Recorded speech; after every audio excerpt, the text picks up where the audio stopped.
Right there, everyone. How's it going? Welcome back to part two of me and Scott reviewing a shit ton of 3D animated films. Yeah, we got up to the films. I think the last one we talked about was Incredibles, then Madagascar, and yeah, we're on 2005 now. So the next film I want to talk about is Robots by Blue Sky Studios. I don't, because they first did Ice Age in 2002, and then they did Robots, which yeah, bit of a weird one really. What are your thoughts on it? Alright, Robots had some good jokes, but it felt a bit dated as well, a little bit. Yeah, You can tell they were experimenting with their formula, going off definitely. of Blue Sky's practice of if it doesn't work, forget about it. If it does. So I feel like the first movie in each of their franchises, so this would include Robots, so it didn't get any follow-ups, are like experiments to see if it will work. Yeah, yeah. And if it does, then they turn it into a franchise. Which is kind of sad, really, because well, look at what happened to Ice Age. So Yeah, like they could have. They it did not need a fifth movie. It didn't even need a fourth movie. no, no, definitely not. If an argument could be made, like the second and third one didn't need to be made, but at least they were somewhat decent. Yeah. I mean, the second one, personally, I would have just left it at the first one because I know it's tempting to make loads and loads more money, but I'd rather it just stand there preserved as a piece of amazing art rather than just hammering it into the ground with a load of shit, you know? Yeah, Because, but yeah, as I said in the last one, I thought that the second one was the end, you know? I thought that was the end because Manny's arc I was mean they could over. have very easily ended at the second one. Yeah. It was set up pretty well to be like, okay, this is the last one for real, guys. But then suddenly you get dinosaurs. Yeah, yeah, because his arc's over.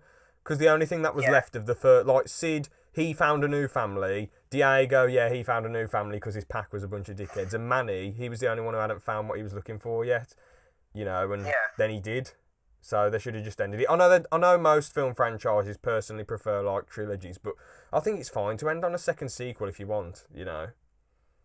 Yeah, it doesn't always have to be a trilogy. Yeah, yeah. But yeah, back to robots though. That's not. I like the design of the characters. They were quite cool. Big Well was absolute banter. He was a cool bloke. So, I feel like Robots is one of those it's another one of those movies, like I said, it had some good jokes. The animation you could tell like they were still experimenting with 3D, but a lot of companies were back then, so you can make arguments about like if the animation was good or not, and you could debate it literally till the cows come home. Yeah. Well, design of the characters was good. The way they moved was a bit They weird. had good design. They had good character design for sure. I liked the way the robot city was designed. I liked how you had the suburban robot town at the start, and then Rodney went to the city, didn't he? Ewan McGregor. They went all out on designing the town to make it just as unique as possible, and I think they achieved that. Yeah, yeah. The villains were okay, I guess. They were just like The villain's just your standard fucking corrupt corporate businessman. corporate bigwig and his mom. Yeah, literally. The villain of Robots is just your standard run-of-the-mill corrupt corporate businessman. Yeah, basically Vince McMahon. Yeah, literally Vince McMahon for WWE. Yeah, I mean, they were kind of. I liked how the mum and the son bounced off each other. They were kind of good banter, I guess. They had some good banter at least. Nothing special. Robin Williams put a lot of effort into it, though. He did really well as that red robot geezer. He was he Bender? No, Bender? I can't remember. I can't remember the robot. It was the red dude who was a bit mental. Yeah, it was like Bender or something like that. Yeah, When I said Bender, I think I was thinking of Futurama. Yeah. It's something like that. It definitely sounds similar to Bender. Mhm. But I can't remember the fucking life of me. But yeah, so overall, a bit of a meh. I'd say slightly below average because I can't remember all the other characters. The plot's sort of fuzzy for me. Yeah, the villains were okay, but a lot of the characters were pretty forgettable. I was sort of again, Bender. He was the only one that really stood out. Yeah, I remember the. That might be because it was fucking Robin Williams. Yeah, I remember the climax. The climax in the factory was a bit weak. I remember it not being that good. Yeah.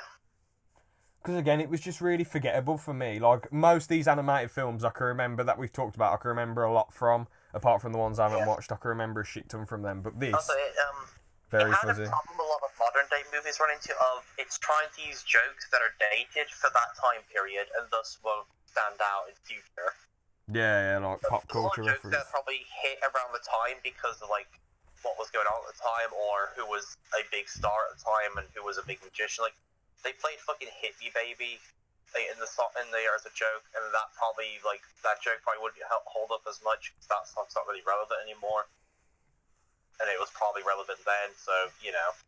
So that's the thing a lot of modern day movies are doing is they're trying to use things from the modern time, and it won't hold up in future when that dies out. They're not trying to be timeless anymore, you know. I mean, the reason why older comedies work is because they didn't, rely on. They were timeless because they weren't using jokes that only would apply to that time period. They were like Creating shit and scenarios that could be ageless. Yeah. Anyway, yeah, that's my 2 cents on Robot. So next is Cars. We'll talk about Cars 1 and 2. I don't know much about 3, but you've seen it, haven't you? So I've seen 3, yes. So I'll put it this way. Just like before we get there, I'm just gonna say this now. I think Cars 3 was the best of them. Bloody hell, really? Yeah, Man. Cars 3 was actually really good.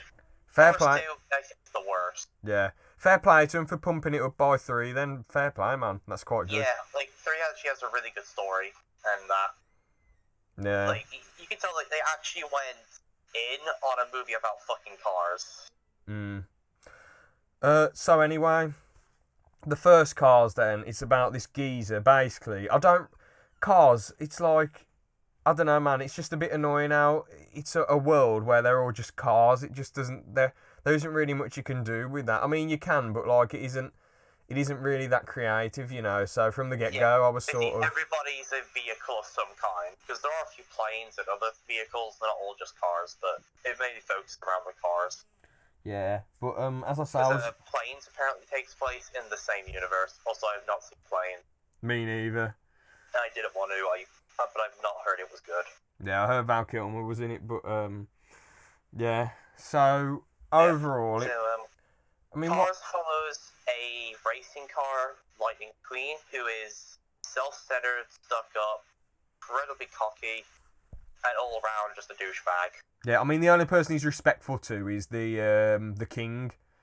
And that's because he's the best race car at that time. Yeah. And I swear the king have to give him that respect. The king was like, "You're pretty good, You're not too bad. You're a good race car, but you're stupid." And I'm like, "Yes, lad. You're telling McQueen straight. Well done, mate." And the thing is, as soon as he stops copying McQueen just zones out of the conversation, just daydreaming about those being the new king. Those two twins, those two twin cars as well.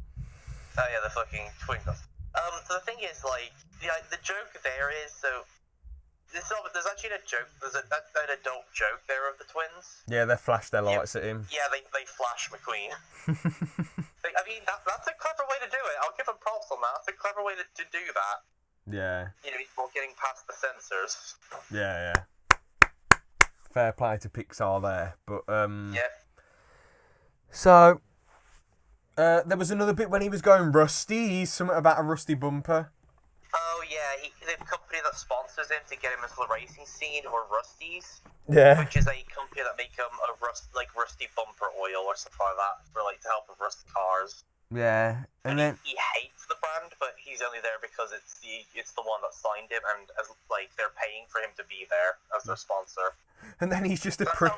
That's how NASCARs and that work as well. Is they get sponsored by people and they wear a bunch of stickers and do advertisements for those people in order to get into the race.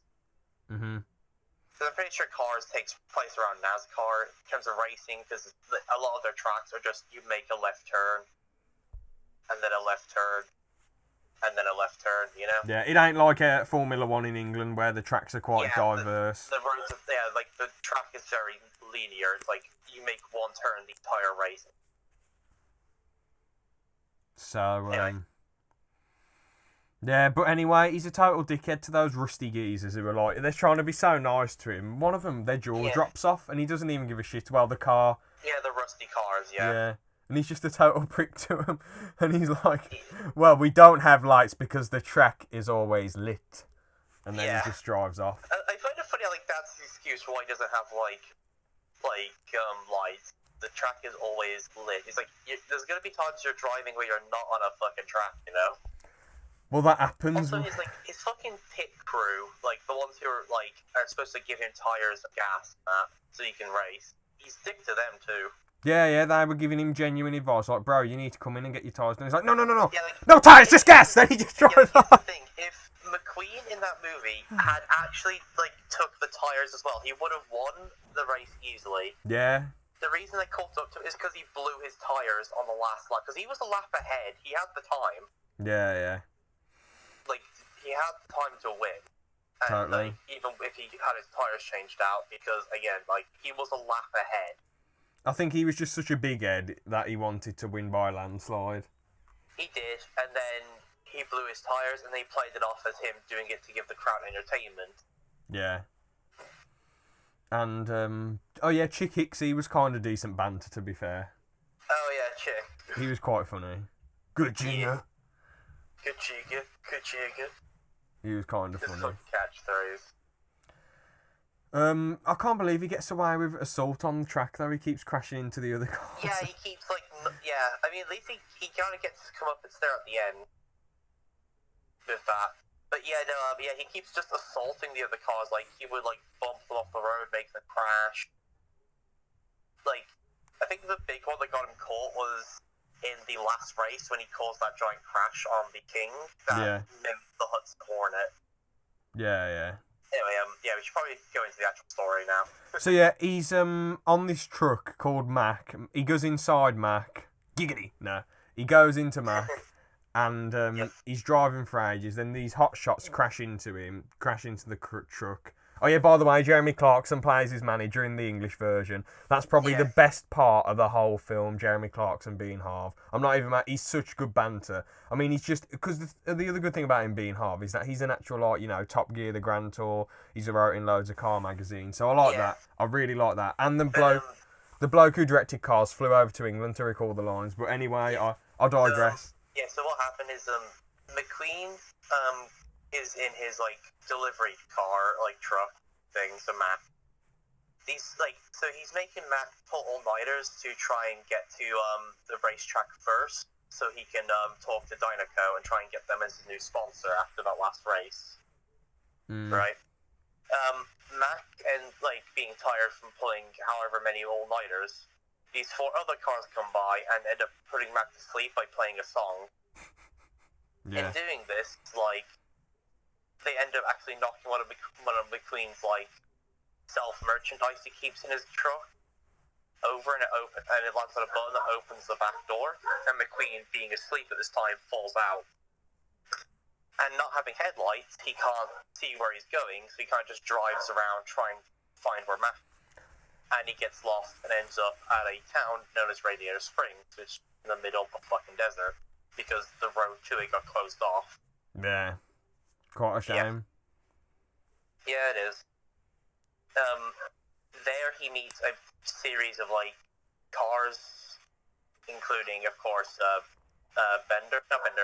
Mater. Larry the Cable Guy, yeah. Yeah, Mater. And, so, while McQueen starts off, like, so, when McQueen got there, he actually destroyed the road via a series of unfortunate circumstances and events. Because he thought the sheriff was shooting at him because the back of his car was, like, going... Yeah, because the sheriff, like, think he was because, his pipes keep, like, bursting or something like that. Yeah. Or, like, the back of the car keeps doing that thing, so McQueen thought he was shooting at him, which I just find funny. It's like, how the fuck can a car even hold a gun? Yeah, exactly. Well, I mean, we find that out in Cars too, I guess, but, yeah, so while McQueen's there, he starts off hating it, but slowly, like, he grows to like being there. Mm-hmm. And this is, like, where a lot of development for his character comes in. Yeah. He just turns into a nicer bloke. He becomes totally humbled. I mean, it sounds very cliched. The big shot ends up learning to enjoy the quiet suburban. Well, not suburban. The Yeah, quiet. but there's a lot of big shots nowadays who need to get fucking humbled. Yeah, definitely. So like, the reason it's like a cliche and is done a lot is because it's a story that's still relevant. Like, there's still a lot of big shots who need to get fucking humbled. Yeah. A lot of celebrities who don't really do much to warrant anything, but they just end up having the biggest egos in the world. Yeah, exactly. So Like, a lot of them like to be humbled. definitely. But yeah, I mean, it was kind of cool to see McQueen change, you know, from a dickhead to a decent geezer. And you see that I think his character development comes full circle at the last race when the king crashes and McQueen stops in front of the finish line and gives up the win and backs up to push the king through the finish line to finish it so the king could finish his last race. Yeah.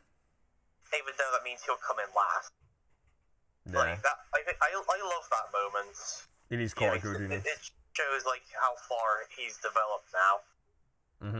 He doesn't care And a about. lot of that came from the Hudson Hornet, who basically acts as his mentor in the movie.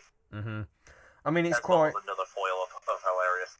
It's quite cool that in there because the Hudson Hornet races McQueen, and it's quite cool how he doesn't even need to drive that fast to beat McQueen in that race because McQueen flies off the cliff. Yeah, it's because he knows McQueen isn't used to driving on dirt road. Yeah. And McQueen is a very generic the Hudson Hornet is basically of an actual race car versus a NAS race car, and so that he's used to doing all sorts of races on different tracks. Yeah. And he's learned to drive on all of them. There's actually a bit more development on the Hudson Hornet in the third movie. Oh, cool. Which I'll talk about when we get there. Yeah, so, but yeah, overall, Cars 1, decent, like some people... Yeah, I think it's not super groundbreaking. The story is a bit generic. It's just it's a big shot gets humbled, but it was still a decent movie. Yeah. Cars 2, this was a train wreck. Yeah. So, Cars 2 decides to ditch the racing thing of Cars, the thing the movie's built around, for a spy plot line built around Mater and not McQueen. I mean, McQueen's there, but McQueen kind of becomes a side character in the story instead of it being the main still. And it follows a spy plot with Mater. Yeah. Which is completely forgotten about in the third movie, so you can tell they want to try and forget it too. I mean, to be honest, McQueen sort of goes back on how he was a half-decent bloke, and then he goes mental at Mater. He's like, Mater, you cost me the race! What do you... And he's just going mental his at him. development in the first movie is non-existent. The second one, he's back to being a douchebag again. Yeah, and this one doesn't star any of the town, really. Or Ramon, that old woman. Yeah, it follows fucking Ramon, the douchebag other race car. No, I mean, Ramon's like the dude in the town. He's not in it. I think sorry, I think it's someone else. Yeah. Juantissimo? I think it's Fernando. I think. No, it's not Juantissimo. I think it's some fucking Italian race car. Fernando Francisco. I don't know. That's it. Yeah, Fernando. Yeah, he's another generic douchebag racer. Yeah, I mean, at least he doesn't cheat, but yeah. Yeah. He's just a bit of a tit. A lot of the jokes in Cars 2 was just made to sell toys. I mean, the first one was to sell toys, but this one, they could design loads of new characters and sell loads of new characters to kids and just make, I swear, the amount of toys that they sold made more money than the films. So, that's why they want to keep... kids will buy anything if it looks cool. Yeah. I mean, I'm a bit guilty. When I was 6, 7, 8, I did buy quite a few Cars toys, but, Yeah. I stopped by the time Cars 2 came about. Cars 2, it switches the racing storyline of the Cars series for a spy one with a racing subplot. Yeah. And it feels like all the development for Lightning McQueen is gone. Mater is somehow even more dumb here than normal. And none of the other members of Radiator Springs even show up, except for the very beginning. Yeah, and I think a little bit... Once the racing starts, a lot of them just don't exist for the rest of the movie. Don't they come in at the end? I can't remember. Maybe. it was quite forgettable. The jokes didn't land. It was gutting that they wasted Michael Caine and just gave him a load of bullshit. Yeah. It was just a load of crap, really. The villain was obvious. It was right. He was right in front of you for the whole thing. Because the thing there is, wasn't even, like, a good twist. yeah, because the problem is, if you're going to mention random like, they should have mentioned loads of oil fuel people instead of mentioning one person. They should have mentioned if you mention one oil company, it's obvious the CEO of that oil company is the bad guy when it's revealed that oil is, like, when exposed to, like, fucking a certain thing is going to react in a way and kill a car. Yeah. I mean, they should have mentioned loads. They should have had loads of suspects instead of just one. Or they should have... It would have hit more if they had loads of suspects to this one obvious oil company. It's like, oh yes, like, our oil, like, is super, like, efficient and, like, good for the planet. But it's like, and then the villain's like, oh, but you see this oil, if you hit it with a certain thing, it reacts in a specific way that, like, basically causes a car to explode. Oh, gee, I wonder who the bad guy is. Yeah. I love how they try and kill the Queen at the end. Like, bloody hell. How's it? Oh, yeah, no, like, the reason they wanted to kill the Queen. How's that going to fucking save the environment? But I don't know. They're lunatics. They was just lunatics. It's quite standard, funny. Like, the villain whose motives don't work properly. Yeah. And they just kind of do. I mean, Mater, as you said, though, Mater was just a retard in it. I suppose the action was... Well, Mater was stupid. Sorry, he was an absolute fool. But Mater was just... I don't know. I like some of the action in it. Some of the action was okay, but it was quite crap, really. The jokes didn't hit. The story was a bit crap. And it should have never been made. Feel like a Cars movie. Yeah. Nowhere near as decent as the first one. Just very, very crap. Yeah. Would you say it's anywhere near as bad as Shrek 3 or Shark Tale or... Ooh, I would put it near there. I don't think it's as bad as... Actually, I think it's worse than Shark Tale, yeah, I'm going to say that. But not as bad as Shrek 3. At least, like, some of the jokes can still hit. Yeah. I mean, Shark Tale, the animation was awful, Shrek but the 3, jokes were cool. Like, Shrek 3 is just forgettable. Yeah. Like, So. A lot of the badness in Shrek 3 is you can tell, like, they were just rehashed previous plots. Mm-hmm. And just being it was just generally forgettable. Yeah. Yeah. So, Now on to Cars 3, because I know nothing about this, so the floor's so yours. this is where I take the spotlight, I guess. Yeah. Right, so Cars 3. So this is a few years after the first Cars movie. McQueen's had a pretty successful racing career, and since that he's won 3 Piston Cups in a row. And at this point, the Hudson Hornet has passed away as well. Passed away in the second one, didn't he? Like, yeah. But it's a bit like, so there's a, like, little museum set up in Radiator Springs for the Hudson Hornet. That's and nice. a lot of McQueen's races there are, in memory of the Hornet. Yeah. Anyway, so McQueen loses a race against a race car. I think it's like Jackson Storm, and so Jackson Storm is another douchebag race car, but he's a modern day car, so he's by default just faster than everyone else, and he has access to absurdly high tech racing simulation equipment. So he completely dominates McQueen in the race. I think he wins by a lap. In that same race, McQueen ends up having a crash of his own. So I love this thing with McQueen here is he's basically in a rut. Does that make sense?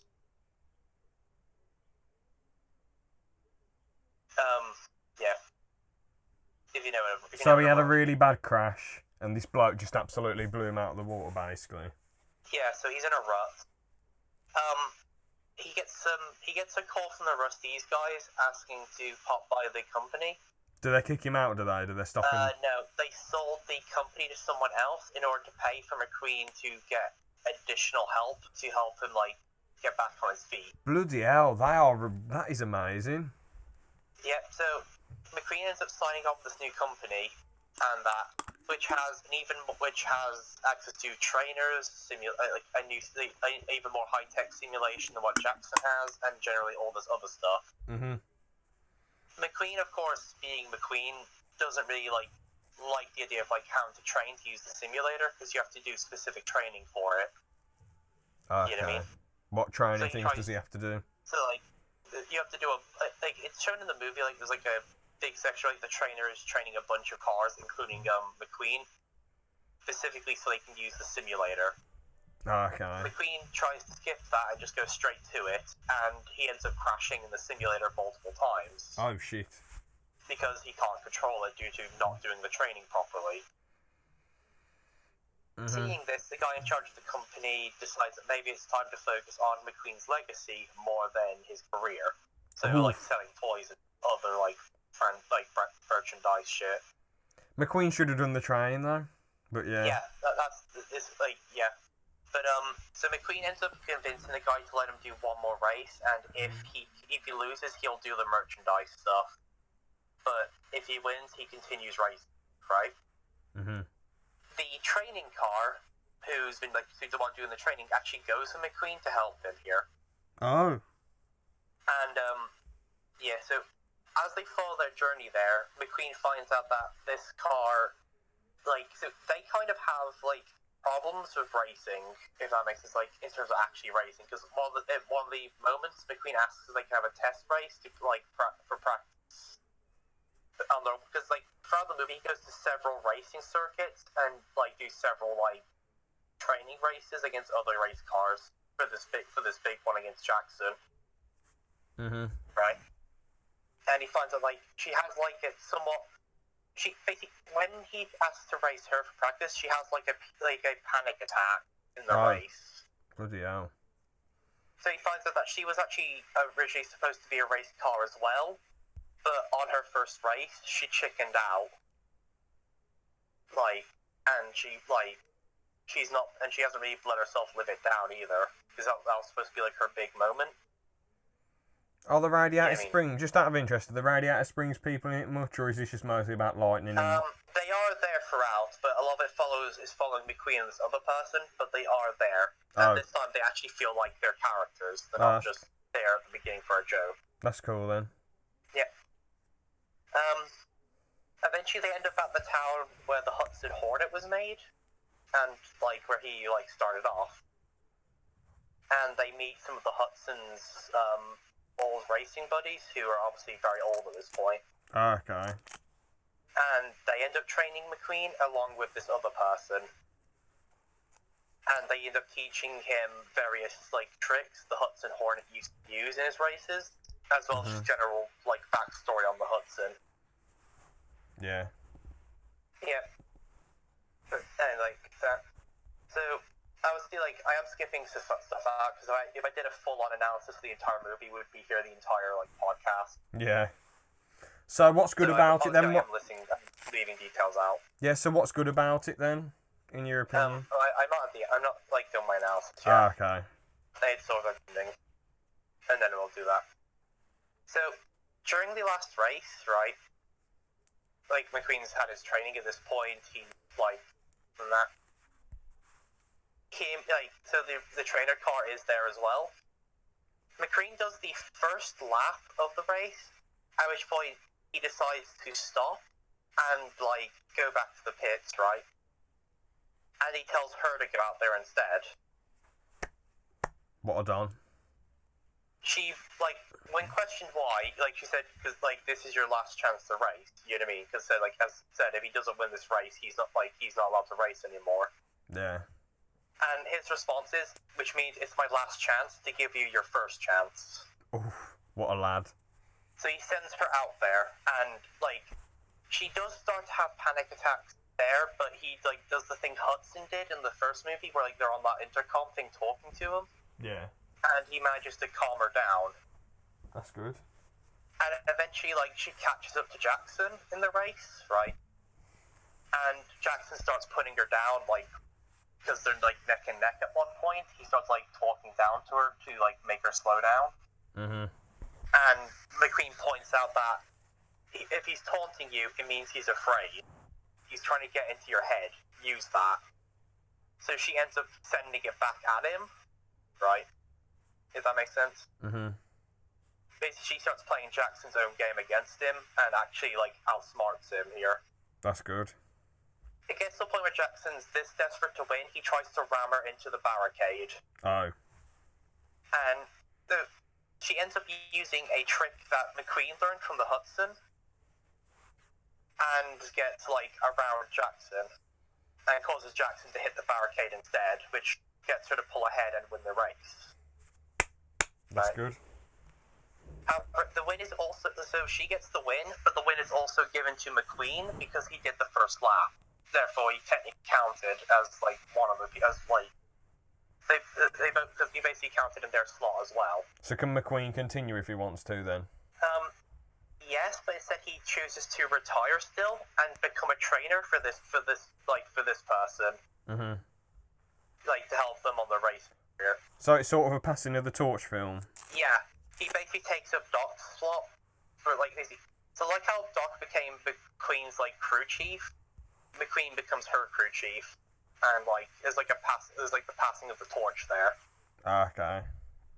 And, like I said, like, I don't know, like, it's hard to say what's good about it without actually seeing the movie, but I quite like the development between the characters. Like, we see, like, the first one we saw McQueen's arrogance and that, and, like, him overcome that. This one we see his grief, like, we see him, like, end up at a point where, he doesn't know where to go from there.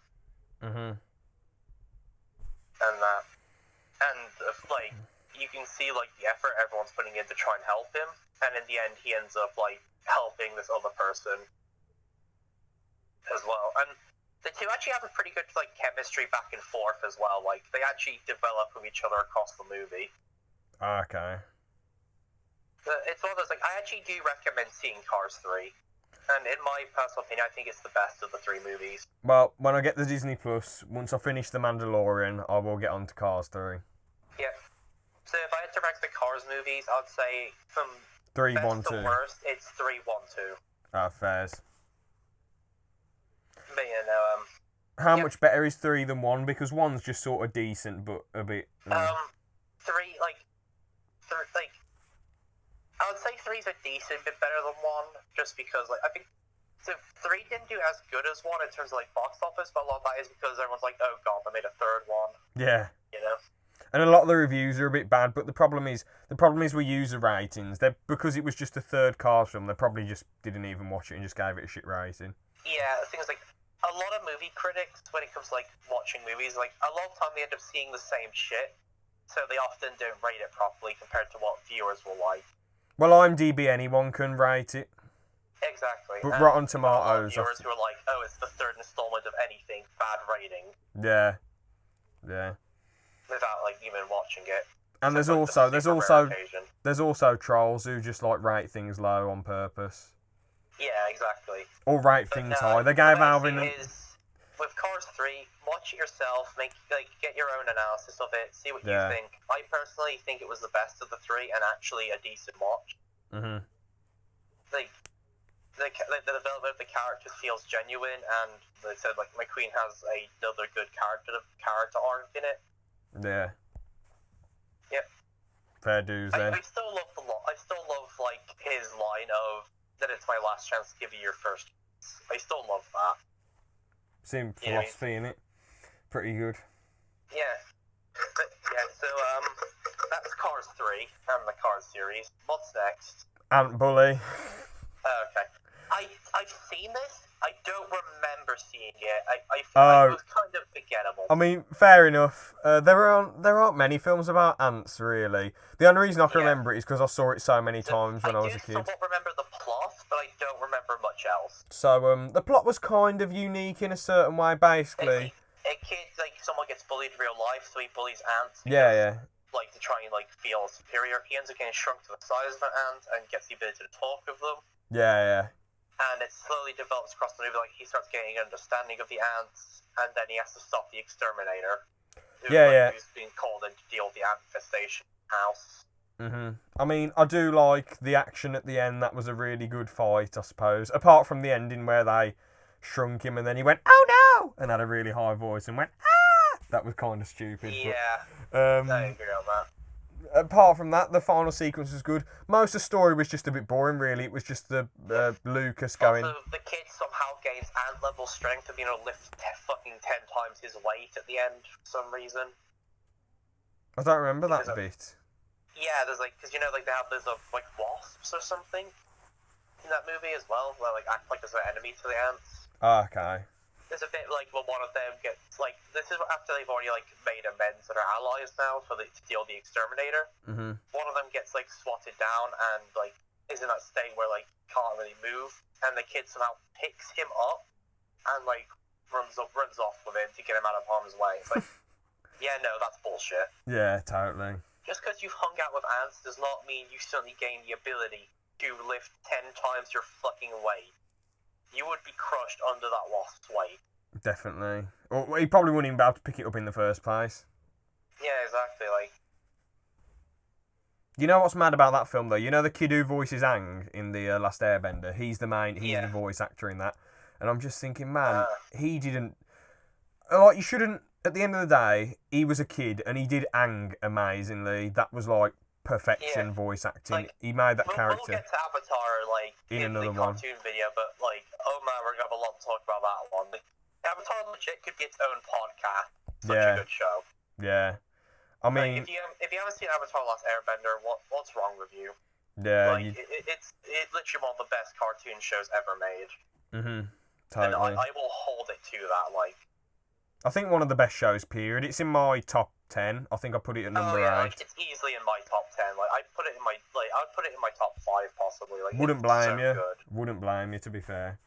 Yeah, it's easily one of the best shows ever made, and it's a cartoon. Like, it was also made in that era where a lot of people were like, cartoons are only for kids, and yet this cartoon tackled really adult themes. Totally. While still, like, but making it understandable for kids still. Like, they treated the kids with respect with their messages. Mhm. But yeah, anyway. the point I was going to make with Aang being in it, I know kids, it's harder to act when you're a kid than when you're an adult, but like, it just shows they must have had really shit direction, because the Aang's voice actor did an amazing job on Aang, and then just did a shit job at this kid. Acting in like movies, it's a two-way streak. The actor needs to be good, which the kid was, because they said he played Aang, and he played Aang beautifully. But the directing and script also need to be good. Yeah. Like, you could give a good writer a bad script, and they wouldn't be able to save it. Same as you give a good script to a bad writer and still not be able to save it. True. Like, the actor and script have to match each other. Like, script has to be as good as the actor. I mean, you could give Michael Bay bloody Shakespeare or you know, Mozart or bloody Charles Dickens, and it'd be shit. Yeah, you could give him like some of the best writing, and like he still would be able to pull it off if he didn't have actors who could match it. Yeah. But anyway, the film was quite crap, really. Probably the weakest film about bugs, if you ask me. Oh yeah, and the thing is, like, there's a lot you could do with like a world built around the bugs, because like bugs are inherently quite unique. Yeah. In how they function. Mhm. But for some reason, they keep it mostly about ants. They could do one about bees, loads of bees. Oh, the bee movie! Oh, I totally forgot about that. We're gonna get to that meme. We're gonna get to that meme. Bee movie, was that 2006 or 7? I'm gonna look it up. I think it was 6. You can check real quick if you want. Yeah. We can check when I'm talking about Monster House, since you ain't seen that. Oh, 2007. 2007, so... Okay. Yeah, overall Ant Bully, bit boring, bit crap, but good scene, good action at the end, but bit weak comedy. Yeah. I suppose there's a decent meaning behind it, how, like, the ants were small, but they was able to stand up for themselves, and at the end Lucas stands up because there's loads of ants and they team up on the bully and tell him to do one, so... It's alright, I guess. Alright meaning, but a bit of a forgettable meh film. Don't know why I watched it so much when I was a kid. Same. I found it completely forgettable. I completely forgot it was a movie until you mentioned it was on the list. Yeah. Alright then, next one, Monster House. Okay, yeah. Can I just say, I watched I've never seen Monster House, so I'm going to take the side. Yeah, wait, can I just say, I watched the no context version of it, and At one point, this kid says to his dad, "Kiss my hairy butt," and then just puts the phone down on him. And he's like, "What the fuck? This is a kid's film." Yeah. So, Monster House. The story follows. So, there's this house on the estate that, like, it's owned by a very grumpy old person. Like your stereotypical, always mad at everyone, everything for no reason. Like, if you even so much as step on the grass from his lawn, he runs out and threatens you that you'll be eaten alive if you step on his lawn again. You know what I mean? Like, all this other stuff. He ends up eventually having a heart attack and is taken out. And, but when, like, so he gets taken in an ambulance because he has, like, a heart attack. At which point, like, the kid across the road from him, who's been, like, studying his house and that, right? Well, so studying to him because he realized something weird's going on there. Or he's just trying keeping tabs on the crazy old man who lives across the street, right? He finds, like, that after the old man got took away, the chimney, like, in the house has constant smoke coming out of it. As if it's been lit, but the old man lived alone.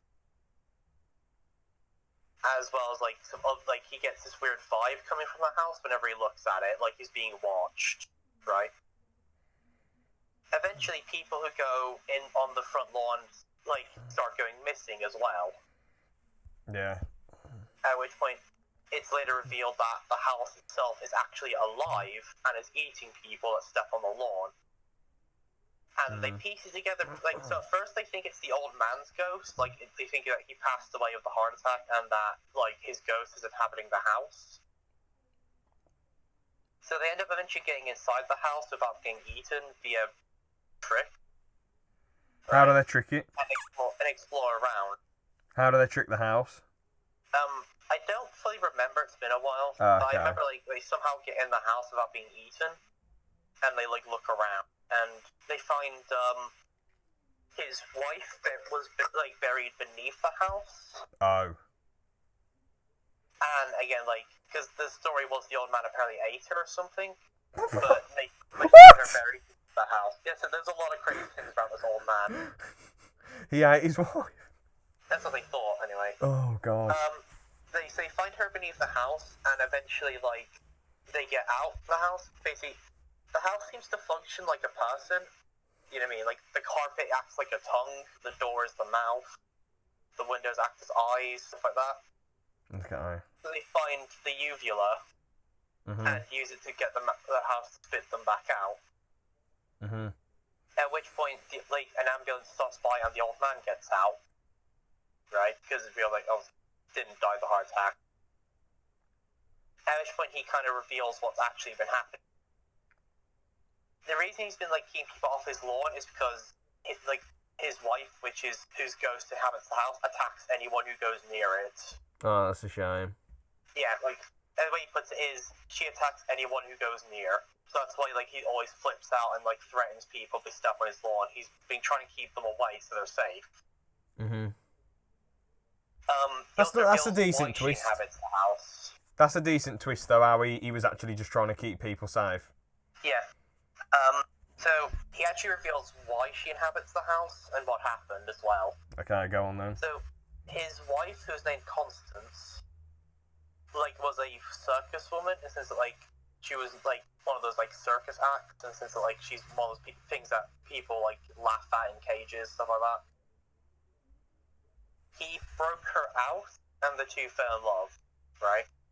They were trying to build their own house, but the house kept getting vandalized by kids. Like, they kept, like, throwing rocks at it and stuff. Eventually, during the, like, bit where, like, they're filling in a bit of concrete, right? One of the kids hits her in the head with a rock, and she falls into the pit as it's being filled with concrete. Oh. Yeah. Her spirit, however, ends up inhabiting the house, as I said, and as he says, she attacks anyone who comes near. And honestly, considering what happened, I don't fucking blame her. Yeah, that's pretty bad. Yikes. Yeah. Quite. So what happens? They eventually find a way to destroy the house. In the sense that basically her heart is the chimney, as in, like, the fireplace. So they end up so I'm not gonna explain how they get to this because the climax goes like 0 to 100 real quick. This is like the trees next door to the house attached to it become hands, and the house like picks itself up and starts chasing them. Oh. They somehow end up at a junkyard site with like a crane. They use the crane to like drop a stick of dynamite down the chimney. It goes like literally 0 to 100 real quick. Yeah. But yeah, no.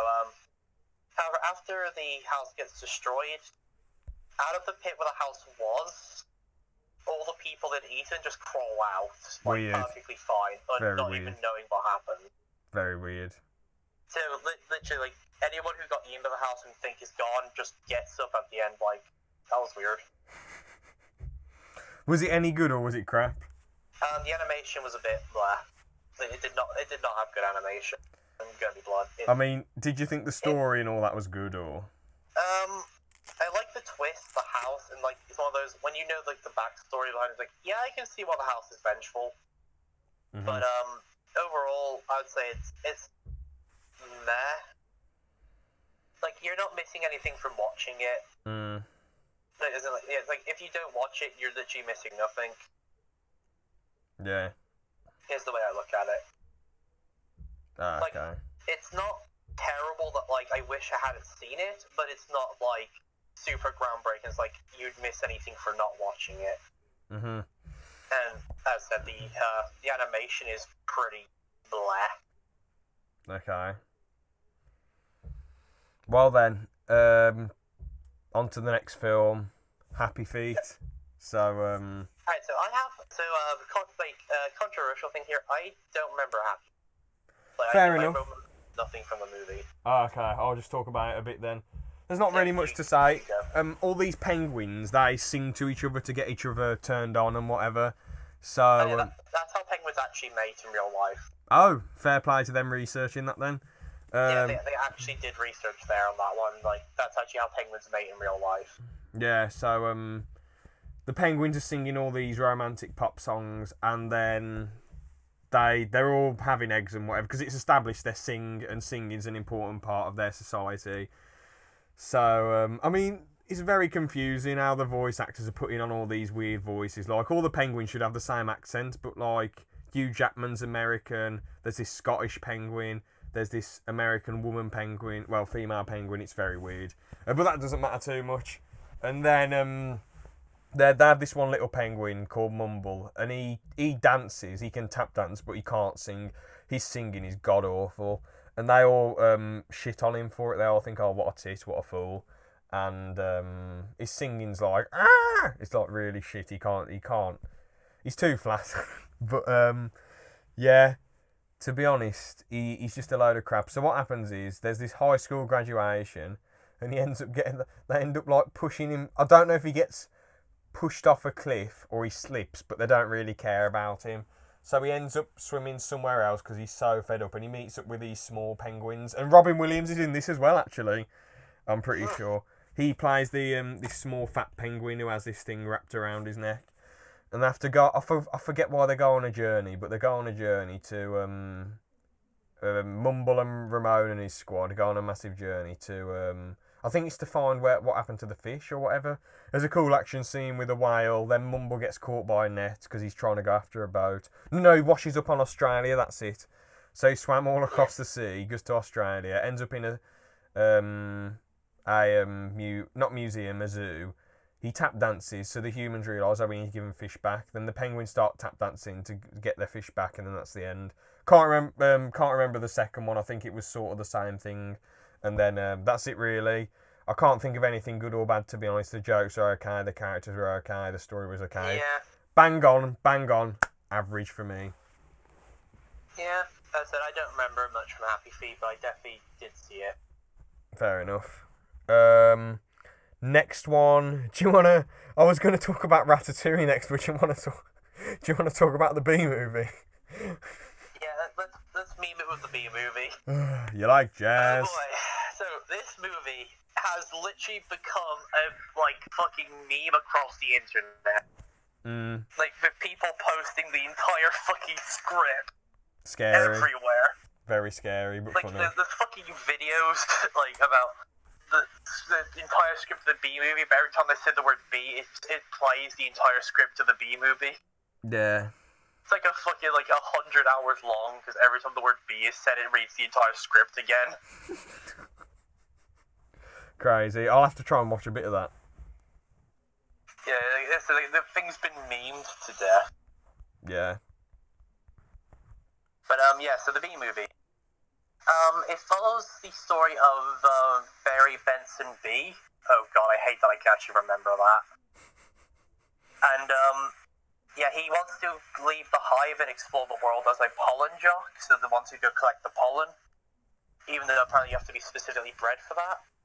Yeah, but somehow they let him do it anyway. Yeah, he convinces the pollen jocks to take him out on a flight. And while doing that, he ends up getting lost and meets a woman who I'm pretty sure he falls in love with. Yeah. A human woman. It's pretty clear that's what's happening. Pretty much. She stops him from getting stepped on. Also, the fucking boyfriend to the woman is a meme himself as well. He's just an absolute He's lunatic. on winter boots. He's just an absolute loon. Yeah, he's a meme himself. And she leaves him for the bee, and he's really upset about it. Yeah, that's a thing that happens later. That eventually he finds out that humans are taking the bee's honey and selling it, so he decides to sue the entire human race. Yeah. To get the honey back. Well, he sues bloody Sting and Ray Liotta, which was quite weird, and he's like, "This isn't a good fella." Honey companies. Yeah, this isn't a good fella. This is a bad fella. And then Ray Liotta flips out because of the Goodfellas reference. Yeah. And then he loses the court case. Yeah. Yeah, I think what caused him to lose the court case is he reveals that the bees that they've been using a smoking gun on the bees to get the honey. Yeah. I thought the film, even though it was a massive meme, I was paying attention for most of that. Yeah. After also, one thing I like from the movie is at the end, even though the heroes technically win with the court case, it doesn't end all good because due to having so much honey, the bees get lazy and the flowers start dying. Yeah, and then it would. And thus everything else starts the other vegetation starts dying. Yeah, and then it would have been the end of the world. They actually show a consequence for Barry's action. Yeah. Which he then has to try and fix. But a lot of movies don't show that, a consequence for the hero's action. True, but I was sort of bored after the court case. I couldn't. Granted, the movie takes a bit of a nosedive after the court case in terms of in terms of interest. But again, like I said, there's not a lot of movies where the main characters has consequences to what they do. Because so I'm actually kind of proud they did that and showed there was a consequence to what he did. Yeah.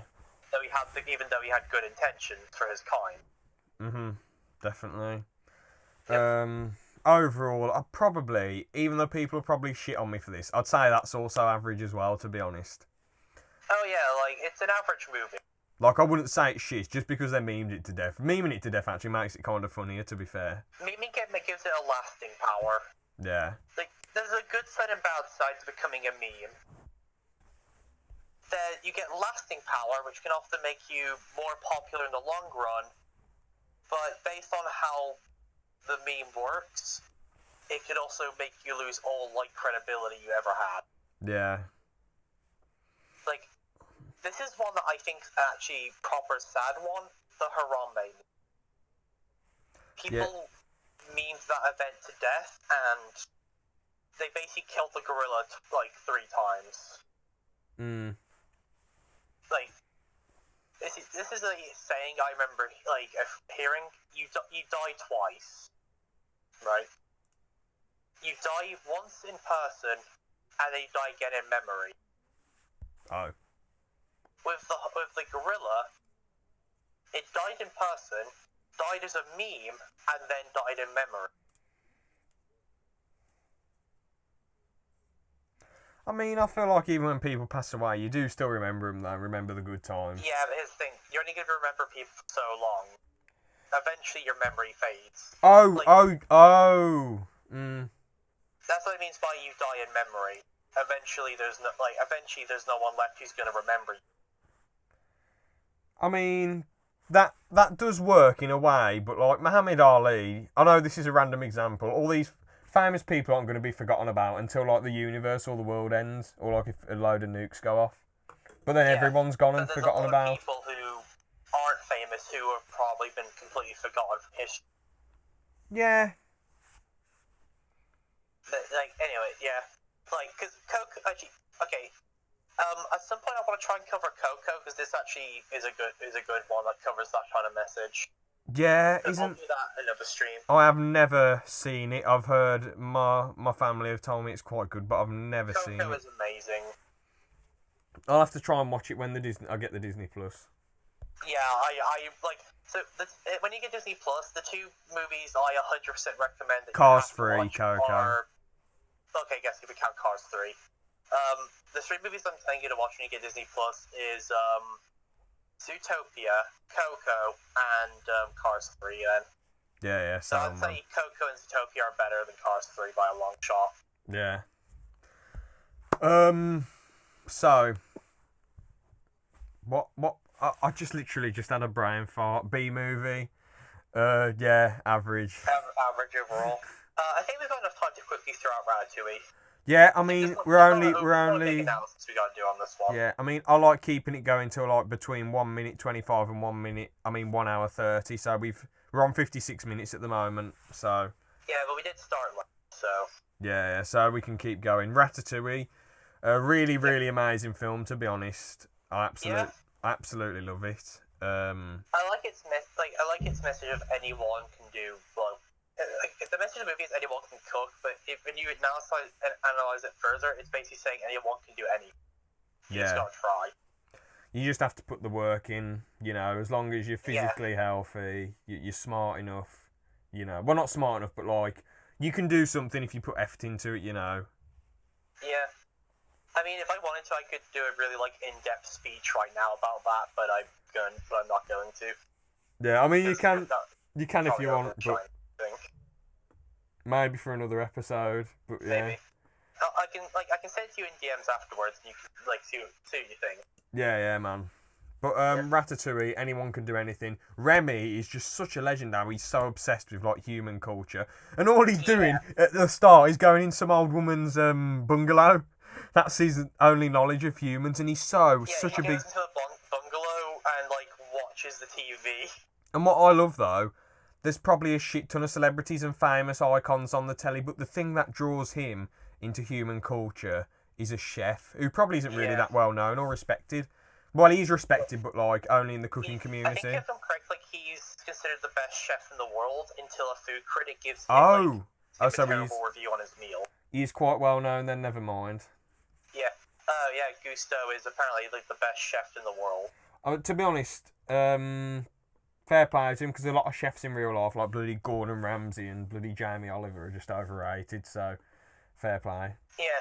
I mean, with Gordon Ramsay, a lot of people love, he's a good cook, but a lot of people like Gordon Ramsay because of his flip-outs. I don't even like them, though. I hate the way he talks to people. I think it's pathetic. I just think it's stupid. But you gotta think of it this way. You got fully grown adults who should know what they're doing in terms of cooking, making rookie mistakes. Yeah, but there's a way to talk. If you're world-renowned master chef, you're gonna get pissed off at that. But the thing is, if you see him with kids, he's actually really nice, and all that. If you was at work, though, no. But if you was at work, would you want your gaffer to be talking to you like that? Yeah, but I think a lot of that he's plays up on the TV. Apparently, a lot of that is actually played up for the TV shows. I know he doesn't actually flip out that badly. No, I know it's for entertainment, but I just don't like it. I just think he's stupid. I know it's for entertainment, but entertain people like bloody Brian Turner did, Yeah. Have a proper cooking show where you show people shit. Don't just say, "Oh, for fuck's sake, this is slightly burnt!" For 20 years. Yeah, that's it. Depends on the show, because he has actually got shows where he does just do cooking. He's got a YouTube channel where he literally shows you how to make dishes. Oh, fair enough then. I might give them a watch. Yeah, he has a YouTube channel where he literally does step-by-step guides on how to do certain dishes that are quite advanced. Yeah. Another problem I have with people like him though is that They have these really posh restaurants where you have to pay loads and loads of money for the food, and the portions are ridiculously small. It's just like they've made this artsy fartsy thing, and you have it, and it's just a really small portion. It's daft. It's it's fine dining. It's basically you're paying a bunch of money for food that looks good. Bit daft to me, but each to their I own. agree. It feels like a scam. Yeah, to be honest, I think Jamie Oliver's worse than Gordon Ramsay. I know it's not good to slag big people off on podcasts, but like I'm just being honest at the end of the day. We all have our critics. If Gordon Ramsay wanted to say I'm an idiot, then that's fine. It's personal opinion at the end of the day. Yeah, but he just gets on my nerves. Yeah. But I think Jamie Oliver's a lot worse personally, because he tried to ruin the full English breakfast and he charges loads for nonsense, and he keeps trying to force everyone to eat healthy. Like he's like, you have to do what I say, but like people can eat however they want. It's their decision if they want. If they want to eat shit, let them eat shit. Yeah, if they want bacon wrapped in bacon, smothered in grease and chocolate, let them have it. Yeah. I mean, that was the extreme example. Yeah. I mean, he shouldn't be trying to ruin the full English breakfast and all that. Yeah. But it's Back to I can understand like your anger towards like Ramsay there. My thing with him is like, he is actually a nice guy off camera. A lot of like his outbursts are played up for the show, and he actually has got proper cooking tutorials on his YouTube channel. And when you think about it, if you look at some of if you look at the Kitchen Nightmare, if you look at some of the places he's having to review and try and help, sometimes yelling at the owner is the only way for them to actually I was about to mention that stuff. I do understand him getting a bit angry because in Hell's Kitchen, it's with Hell's Kitchen, I think it's one of the his outbursts there obviously because you've got these two teams trying to compete against each other. They're supposed to be renowned chefs and they're making complete rookie mistakes. Yeah. And the thing is it's not just about that they're making the mistakes for some reason. That's food they're legit serving to people. If they fuck it up, that's a lawsuit. Yeah. So you can see why he's going off of them there as well. It's if they didn't cook the food right or they messed it up and someone got sick from it, that's a lawsuit. Yeah, but there's a way to talk to people. Oh yeah, no, obviously his yelling at them can get a bit over there. Yeah, but I mean, but with Kitchen Nightmares, I'm not just biased against him. I will give credit where credit's due. I totally understand because some places, they're dressed shit. The place stinks of piss. There's shit on the floor. The food cupboard where the food's supposed to be kept is unwashed, unclean. Yeah. They got meat stacked on top of each other. It's a literal health hazard. The staff are pillocks, it's like, I do understand them getting pissed. The owners are fucking brain dead, they refuse to listen to reason until he goes off at them. They can't take any criticism. And the thing is, some of these, sometimes, this bloke's wife or this woman's husband or whoever it is, or a close family member or their partner, their loved one, gets Gordon Ramsay in to help them because cooking is a big passion of this person's, and if they can't take the criticism off normal people, they might listen to Ramsay. Yeah, well, because I say Ramsay is probably seen as one of the most the biggest chefs in the world. Yeah, so I will give credit where credit's due. I understand him going mental on that, but Hell's Kitchen, I can't stand him personally going mental. Yeah, on Hell's Kitchen I think is for entertainment, but with Kitchen Nightmare, I think it's one of those. It's the only way he's gonna get through to them. Yeah, but yeah. I mean, this is one case in that one actually. This is one I think the guy fully deserved Ramsay exploding on him. So this dad had been saving up money for his son, right? And then, because he wanted to, he took the money he was saving up for his son to go to college and bought a burger restaurant for himself. That he then said was technically going to be his son's, yet his son had no power there or authority. What an Even idiot. though his dad was saying he bought it for his son with his son's money. What an His dad was the one running the place, not him. What a buffoon. His dad refused to give him the keys. What an absolute buffoon. Yeah, that's one case when where I think Ramsay fully deserved to go off on the guy. Yeah. But anyway, back to Ratatouille. Good film. Anyone can do anything. The villain's quite funny. Linguini's. Yeah, funny you go. Yeah, Linguini's a good protagonist. To be fair, he's just some geezer who has no idea what he's doing. There's some good banter with Linguini. Yeah. He's quite a funny bloke. I love the way the rat's controlling him with his hair. I love that. I thought that was amazing. Cool. I thought that was such a good thing to add in there. Yeah. Remember when he put him down his pants at first? Oh yeah, he's trying to figure out where he can put the rat. Like one of those he opens his pants and the rat just looks like, come on. Yeah. The chase scene between what's his face, the chef boss, the little midget chef boss, and Remy was quite good. I love how the chef boss was having a mental breakdown throughout it. That was quite funny. Yeah, like he's thinking, this rat suddenly is everywhere. Oh, is it the rat? Yeah. He's like, I'm not crazy. Yeah. He's like, clearly. The rest of the staff were quite funny as well. I killed a man with this thumb. And there was some bloke who... He changes the story every time you ask him. Yeah. There was some weird looking bloke who was like a drug dealer. Yeah.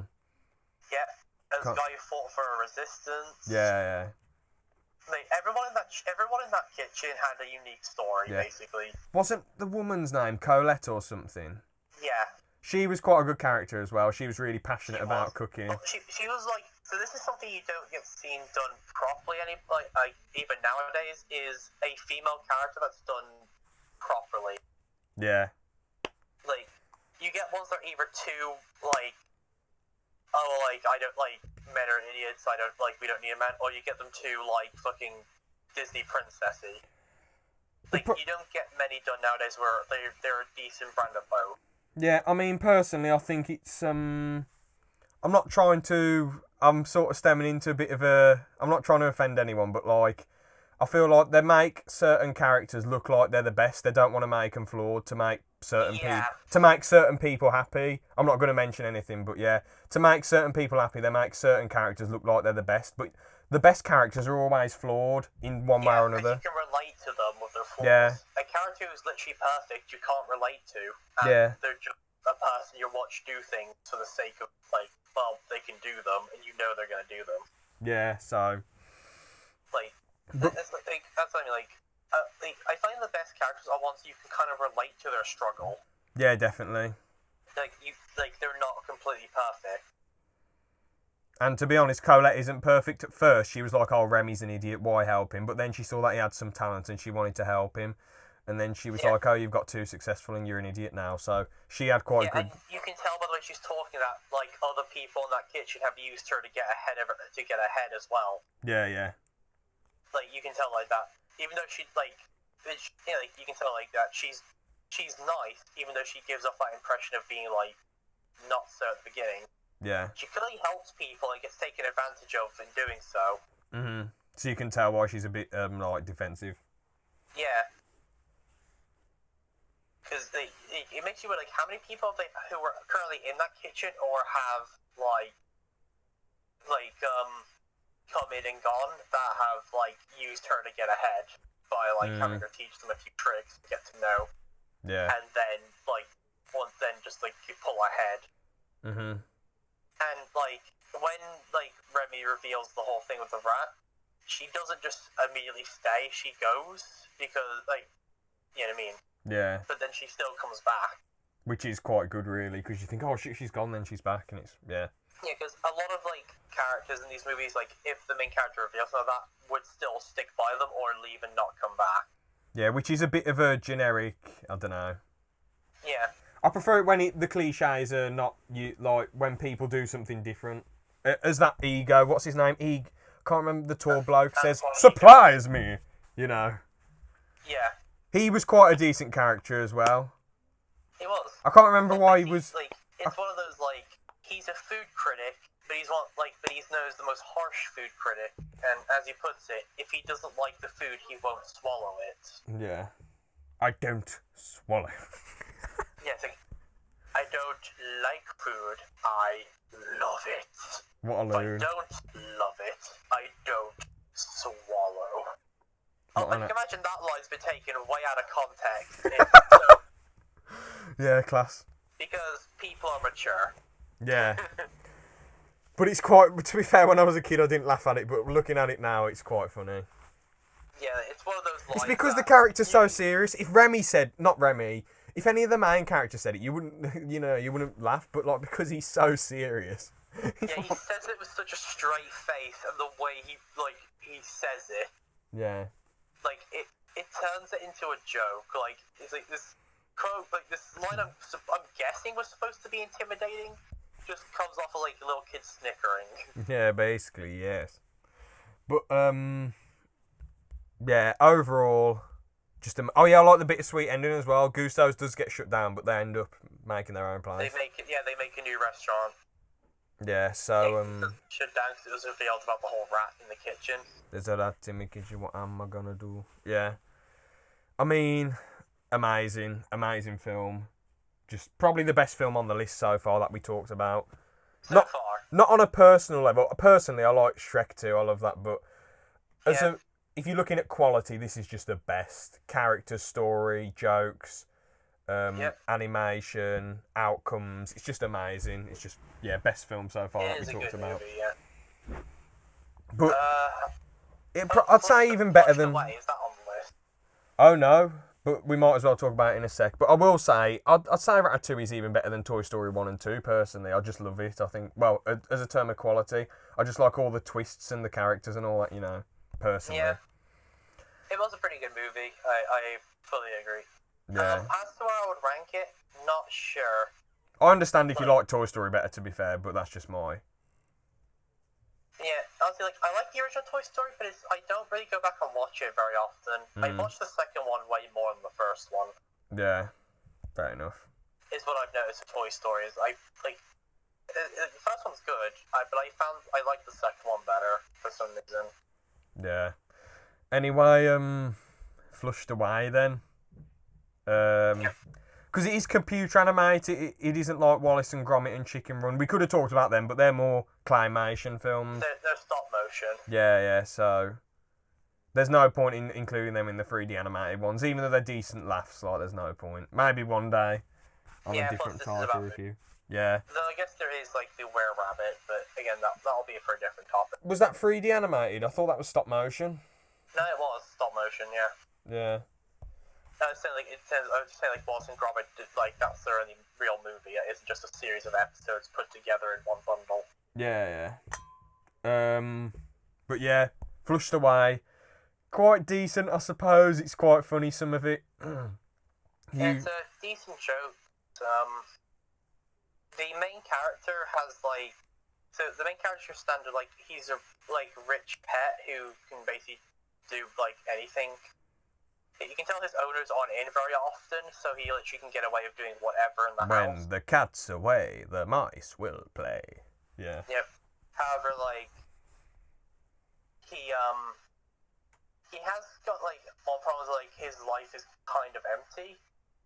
So it's one of those he doesn't really It's one of those he's one of those characters that starts off because he can basically do whatever he wants because rich family are his owners and they're barely in, so he has to run the house all the time. Yeah. You tell his very quickly he's lonely and his life is empty. I'm Mr. Lonely. Yeah, fucking the singing. I thought Ian McKellen was quite good as the villain, the big frog. Yeah. His Toad. His the fucking banter between the Toad and his kids, though. Yeah. His henchman was quite banterous as well. Yeah. Also, I like the female lead in that movie as well. Rita, her name was. I can't remember the actress who voice acted for her. I can't remember the voice actress. But she was a good character as well. He was a bit of a prick though at first because he broke her gem, didn't he? He was like, it's fake. It's fake. They just smashes it. Yeah. Oh, what a dick. You can't break a real ruby. Yeah. I mean, he gives her a real ruby at the end as well. Which is redeemable. Yeah. Yeah, and you gotta think of it this way: her dad spent spent it a lot to try and get that ruby, and it's well, if it's fake, it means he did all that for nothing. Yeah. So also, it was bad to just break it to prove a point. At the same time, it would have been worse if they had tried to hand it in and it revealed it was fake. Oh, I thought you can't break a fake one. Oh. You can't break a real one.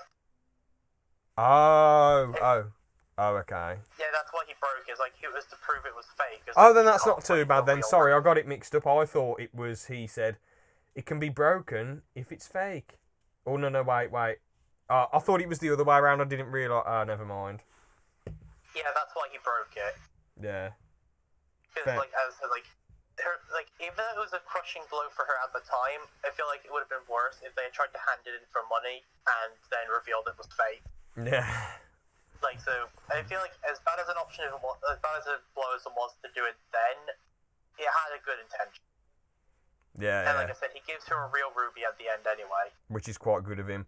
I thought it was very, very good up until he got back to the surface, and then he, I thought it was decent. I thought the climax was okay. It wasn't really anything great.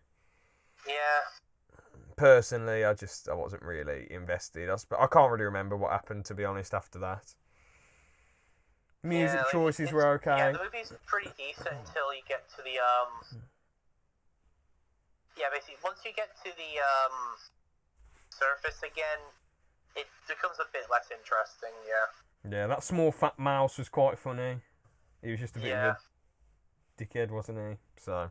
The one who, like, pushes him into the toilet. Yeah, but I don't blame him, because Rodney tried to flush him down in the first place. He's like, you think I ever seen a toilet, mate? This is a jacuzzi. Yeah, he keeps calling it, like, he's, like, trying to convince him it's a jacuzzi. He's like, yeah, so long, mate. Pushes it, like, you think I haven't seen a toilet yet, daft wanker? Yeah. Man.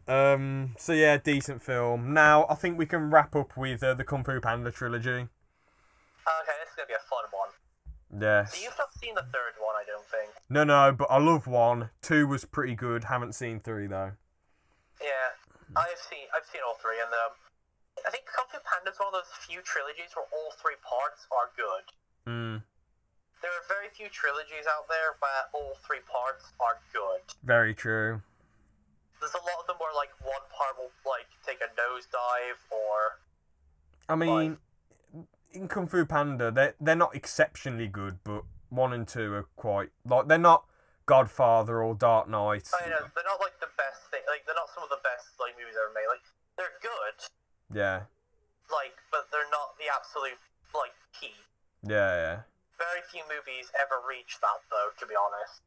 Apart from, like, Lord of the Rings and Star Wars. So, like, a mantle of good to great is still a pretty good mantle, considering very few movies ever reach that, like, that domain of, like, legend, like Godfather and that do. Yeah. But Godfather 3 wasn't that good. I've got Kung Fu Panda is probably better than Godfather 3, not gonna lie. So, Kung Fu Panda. It follows the story of a panda named Po, who is the adoptive son of a goose, I'm pretty sure. Yeah, Mr. Ping and Jack Black. Yeah. Well. Fun fact about this, the jokes in Kung Fu Panda were improv by Jack Black. Fair play. Yeah, like, a lot of Jack Black's work is improv, and he's really good at it. Yeah. So that's where a lot of, like, the good jokes there of Jack Black in those movies is, he improvs them. Mm-hmm. I think it was very similar to Robin Williams in a way. It's like Robin Williams, he made the jokes first, and they animated around that.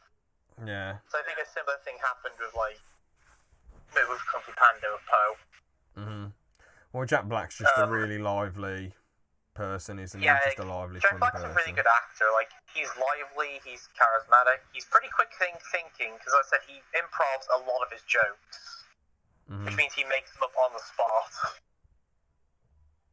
So it follows the story of... So Kung Fu Panda follows the story of a panda who is obsessed with Kung Fu, but due to, being a panda, a lot of people, he's fat, he can't do any of the actual moves. Yeah. He hears about, holding a Kung Fu tournament between the Furious Five, who are seen as the a team of Kung Fu masters. Mm-hmm. Right. Which consists of a crane, a snake, a mantis, a monkey, and a tiger. Yeah. And they're, what is Shifu?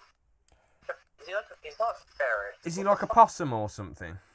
No, he's not a possum. Is he a red panda? I don't know. He's something. But we'll get to that later. So, Po tries to get to that tournament, but he isn't able to make it because he has to pull up that fucking, noodle cart. Mm-hmm. You know what I mean? Something for his death. He ends up, using fireworks on a chair to try and get over the wall in order to see the tournament. and which point Master Oogway, basically a turtle, Accidentally who is picks him. the best kung fu master. Ever. Yeah. Picks him. He goes, the universe has given us the Dragon Warrior! Yeah. Basically, yeah. So a lot of them don't believe Poe actually is, and it was a mistake, because Oogway was about to point at Tigress before Poe landed in front of her. Yeah. Well, they don't know that. Put it, there are no accidents. Yeah. Also, I love, like, this line here is like, Master, I've got bad news. You know, Shifu, there is only news. There is no good or bad. Tai Lung has escaped. That is bad news. Unless you believe the Dragon Warrior can stop him. Yeah, I mean, Oogway is, like, very fucking wise. Like, a lot of his, like, lines really hold true. Yeah. Definitely. Shame that he was only, like, in the first one. I know he's in the third one a bit, isn't he? But apparently. Yeah, he's in the third one a bit. I mean, there's some, like, small specials where Oogway's featured as well. Yeah. Like, I think he's featured in, Three Masters, which covers the story of Master Ox, Rhino, and Croc before the second movie. Oh, cool. He's featured there as well as the one who put them on their path to become Kung Fu Master.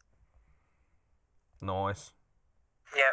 Then there's, so Kung Fu Panda has the 3 movies, but there's also a TV show which is Meh, and two small specials. I remember watching the TV. I remember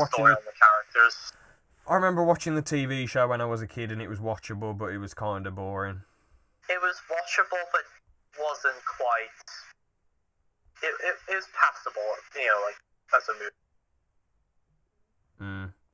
Like, it wasn't like god awful, but it wasn't like super groundbreaking. It was kind of dull. Yeah. Also, Oogway's featured in the Secrets of the Furious 5 special as well. So. Fair dude. Yeah, he's featured a bit more than just the first movie, but it's not in the actual main series. Yeah.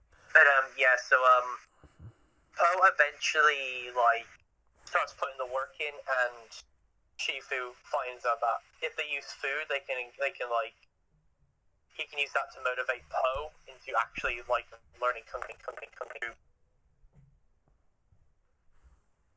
Yeah. Yeah, so they do that. I mean, I haven't. Poe gets trained and becomes good at kung fu. At which point he realizes that like the Furious 5 had snuck out to try and fight Tai Lung, and all 5 lost. Yeah, they got the shit kicked out of them. Yeah. So this discourages Poe a bit. So at which point they get the Dragon Scroll, which is the MacGuffin of the movie. Yeah. Except it turns out the scroll is empty. Yep. Poe, so they end up trying to evacuate the valley, realizing that the Dragon Scroll actually had no secrets, as Shifu chooses to stay behind to fight Tai Lung and buy them time. Yeah, what a legend. Yep. During that, Poe speaks to his father, and his father gives Poe a bit of advice, which allows Poe to realize the true thing of the Dragon Scroll. Yeah. And then Poe goes back to fight Tai Lung. To make something special, you have to believe in special. Yeah. Pretty beautiful. Yeah. And it's very true as well. Yeah. So goes back and fights Tai Lung. Tai Lung gets made to look. He just look a bit daft, but Poe uses his fat to beat him. So. Yeah, Poe uses his personal advantage. Yeah. It was a close fight though. That is what makes a good fight, really, is if it's razor close. There was a back and forth. It wasn't complete domination. Like, technically, Tai Lung kind of wins until he opens the scroll. Yeah. Because Poe. Once he realizes there was nothing there, like, Poe starts pulling it back as well. Yeah, because he basically knocked Poe out, and then he looked at the scroll and he's like, "There's nothing there. What the hell?" And then and then Tai Lung gets reckless. To him, but he doesn't get it. Yeah, and then Tai Lung gets reckless. Yeah, he starts using the nerve attack, which doesn't work on Poe, as established earlier in the movie. Yeah.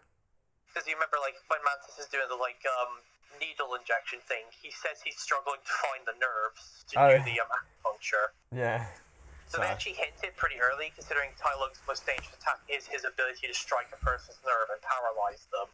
Yeah. But that doesn't work on Poe, because he can't find the nerves. Cheeky foreshadowing. Great film, though. Really great film. Yeah, like, it's pretty smart foreshadowing. Like, would you have noticed that? Nope. If I didn't just point it out? I do remember him saying he couldn't find the nerves, but I didn't realise Tai Lung's attack didn't work because of the nerves. I thought it was just because he was fat. No, it's, yeah, a nerve strike only really works if you hit the nerve. Yeah. But on someone like Poe, you can't really find them. Yeah. But granted, yes, it was mostly because of the fat and fur, but, yeah, it's still, in the end, like, he couldn't find the nerves. Yeah. Let's get on to 2 then. So, the first one is about Poe becoming good. The second one is about Poe, like, accepting... The second one's about Poe's backstory. Yeah, like, accepting the past and dealing with his serious issues, which is quite a smart way to go. Inner peace, basically, because when you think about it, like, with Poe's backstory and, like, what happened to his family, it's fucking dark. Yeah, his family basically gets exterminated. So, the villain of the second movie is a peacock. I think it's, like, is it Joe? Something like that? I can't remember, I just call him Gary Oldman Peacock. Yeah. Basically, he's a peacock, so the kingdom they come from is one known for fireworks, but he found that fireworks held a darker element to it that could be used for destruction and conquering. He was told by this, like, goat person, like, as, like, a seer or something, that if he continued on that path, he would meet his end by a warrior of black and white. Yeah. In seeing this, he decides, okay, that obviously means a panda, so I'm going to wipe out all pandas so that doesn't happen. Mhm. But in doing that, he actually ends up feeling what sealed his fate. Yeah, because if he wasn't such an aggro idiot, he would have just been like, okay, let's train really hard and then I'll fight this panda, but then nothing would have happened. The panda wouldn't have tried to attack him, he probably would have beat him. Yeah, but because it's once Poe realised what happened to his family and came to terms with his past and what happened and, like, achieves inner peace, that, like, he wins. Mhm. The character development in the second movie is, like, really good. Like, I actually really like how the characters are developed. Mhm. But yeah, quite a great film. I personally like the first one just slightly better. I like him progressing to become the best, and I love the banter about him learning. But the second one isn't too far off. The second one's pretty great as well. Yeah. Agreed on that. Do you want to talk about the third one then? Then we can wrap this part up. Right. So the theme of the third one is chi. So you know how, like, each movie's had a theme so far. The first one was kung fu. The second one was inner peace. This one is chi. Okay, so like energy. Which is seen as life energy, basically. Yeah. So the villain of this one is a ox who used to, like, work with Oogway. Mhm. When him and Oogway had mastered the abilities to use chi, he wanted to use it, like, for personal gain, and him and Oogway ended up fighting, where he lost. Oh, okay. In the spirit world, after Oogway's death, the two cross paths again, and the guy imprisons Shifu using chi. Oh. Right, into a jade amulet. Mhm. Which he wears around his neck the entire movie. Yeah. He eventually somehow escapes the spirit world, using Shifu's chi as well as his own. Mhm. And so he's considered already dead, so he's literally a foe they cannot beat. Like, multiple masters go against him and are unable to beat him because he's considered already dead. Yeah. And thus, they can't put him down. And due to his mastery of chi, he's able to, like, turn them into jade. He's able to trap them in a jade amulet as well. Okay. Like he did Oogway. And turn them into jade soldiers from those amulets to fight for him. Mhm. So, in this family, like, in this one as well, going off what we know from the end of the second movie, we find out Poe's family is still alive. And Poe ends up reuniting with his dad. Mhm. so pandas are the ones that taught Uruguay how to use chi, Yeah. and are considered the purveyors of it. So Poe thinks that the pandas there can teach him how to wield chi to fight this villain. Mhm. But turns out they haven't known how to use chi for several years, and his dad's just been tricking him to keep him there. Okay. So after a bit of character searching, Poe ends up getting he trains the pandas how to fight because this ox guy is coming for them, and if they can't defend themselves, he will kill them. Oh. Right. So Poe, along with with whoever's left, because at this point a lot of masters have been taken, including the Furious Five, except Tigress, Mhm. and Shifu. Yeah. So with whoever Poe has left, he tries to prepare the pandas using their advantages and stuff they've taught him. Mhm. And with that, they're able to hold off the Jade soldiers until Poe can have his standoff with the Ox. Okay. So he puts a plan together to try and lure the Ox to a trap and do the Wuxi finger hold, the move he used to beat. Oh yeah, Tai no, Lung. I remember this. I remember this bit. It didn't work, did it? The Mushi finger roll didn't work on him. I heard about that. Yeah, because so this is why I was explaining that point of he's considered already dead, so that stuff doesn't work on him. Yeah. The Wuxi finger hold killed Tai Lung in the end of the first movie, but Poe does it on the Ox, and it does literally nothing. Yeah. So at this point, it begins to look kind of hopeless because that was Poe was betting everything on the Wuxi finger hold working. Mhm. But then Poe has a interesting idea. He gets the Ox in a hole and then the Wuxi finger hold on himself to drag them both back to the spirit world. Okay. Right. There, the Ox proceeds to beat the shit out of Poe for a while because he's angry now. Mhm. And then Poe somehow unlocks his chi and manages to win Okay. and frees Uruguay when he does. Mhm. Pardon me. So is it any Yeah. good? After he frees Uruguay and that, Uruguay sends Poe back to the living world, Mhm.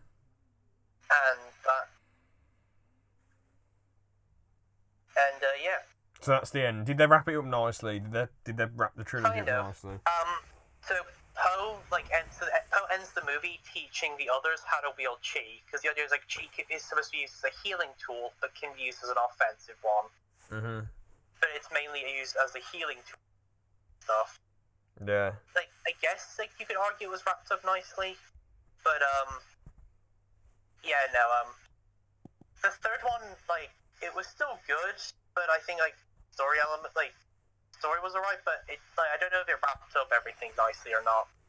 Mhm. It's one of those you have to watch it yourself and draw your conclusion. That Yeah.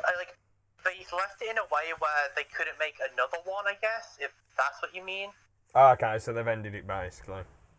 Yeah, they Fair play made to it 'em. that they're not going to do a fourth one. Fair play to them. So, yeah, I mean, as much as when I was a kid, right, with animations, I did want to see more. Like, when a show got cancelled, I was like, oh, what? No more Recess? No more bloody Spliced? No more, Rocko's Modern Life? Because, there was only 3 series. They ended it, 4 years before I was born, so there's nothing that can be done about that, Yep. No more this, no more that, no more regular shit. Well, I wasn't bothered, but, yeah. You know what I mean. Yeah. But, yeah, I suppose we can wrap it up there. Thanks for watching, everyone. We'll see you in part 3. Yep. See ya.